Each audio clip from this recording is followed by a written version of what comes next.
This is MSNBC Live with Hallie Jackson, February 6, 2020. For those East Room remarks from President Trump. I want to swing back to the Hill now with Congressman Ted Lieu, Democrat from California, and a member of the aforementioned Judiciary Committee. Congressman, thanks for being back on the show. Thank you, Hallie. So there are strong signals, strong suggestions that Judiciary may well subpoena John Bolton here. Is that something you'd support? Yes, I would support that. This was a fake impeachment trial because there are no witnesses and no documents. As a result, it was not a real acquittal. The American people now get to decide this November, and we need to provide the information to the American people so they can make a good decision in November. And that's the question I wanted to get at here, because the trial is over. The impeachment proceedings are finished as of last night at, 4:43 p.m., I believe it was.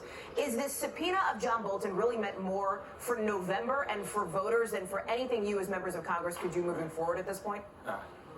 It is a function of the oversight responsibilities of the House of Representatives. Before impeachment, we're doing oversight. After impeachment, we're going to continue doing oversight. And we need to get the information out to the American people. At the same time, we've also passed over 400 bills. Over 275 of them are bipartisan. They are stuck before the U.S. Senate, so we're putting pressure on the U.S. Senate to also do its job and pass those bills to reduce health care costs and to make sure that we can move the American family forward.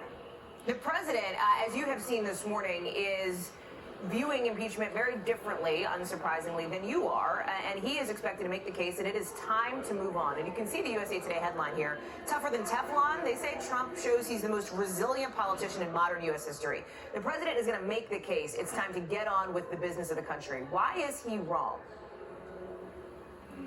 The House of Representatives, before impeachment, has been doing legislation. During impeachment, we're still doing it, and afterwards, we're still doing it. So we've been continuing to pass bills to reduce drug costs, to move the American family forward.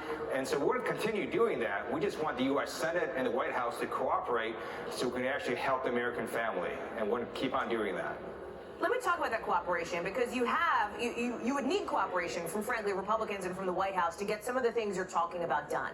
And yet you have the president at the breakfast this morning, for example, taking those, as we talked about, veiled swipes at Speaker Pelosi, frankly, at Senator Romney, not mentioning them by name, but very clear who he's talking to. Let me first get your reaction to that. Were you surprised by that response, or is that something you sort of expected? The president went to new lows at the National Prayer Breakfast. His remarks were petty and they were entirely inappropriate. So I will be praying for our president. He, based on his remarks this morning, doesn't necessarily believe people who say that they are praying for him, Congressman. I put country first. I think it's important that we have a president that doesn't embarrass us, that doesn't go to new lows. So I will be praying that we have a better president. Absolutely. Do you think that you could cooperate or work with President Trump over the next 10 months? It would depend on the issue. So if the president would like to, for example, sign our legislation, reduce healthcare costs in terms of prescription drugs, that would be totally awesome. I would love if he would do that. If he wants to sign our infrastructure package, that would be terrific. It's up to the president and the U.S. Senate. The House of Representatives has continued to do our job. And at the same time, if the president wants to get things done, he needs to work with Democrats. So, for example, the president talks a big game on immigration, but he cannot change the fundamental fact that most of immigration is legal immigration. So, for example, in 2016, we allowed in nearly 1.2 million legal immigrants. In 2018, after Donald Trump was president, we allowed in nearly 1.1 million legal immigrants. So none of this is going to change unless he works with Democrats. Congressman, real quick before I let you go, a quick housekeeping note. Any timing, or have you heard any timeline on when that subpoena to John Bolton might end up issued from your committee? That'll be up to the committee chairs, but I do support that subpoena because it's important that American people hear the truth. Congressman Ted Lieu, thank you for being with us after I know it has been a busy week for you and everybody on Capitol Hill. Appreciate it. President Trump's impeachment trial may have come to an end, but believe it or not, the Iowa caucuses have not. There are new developments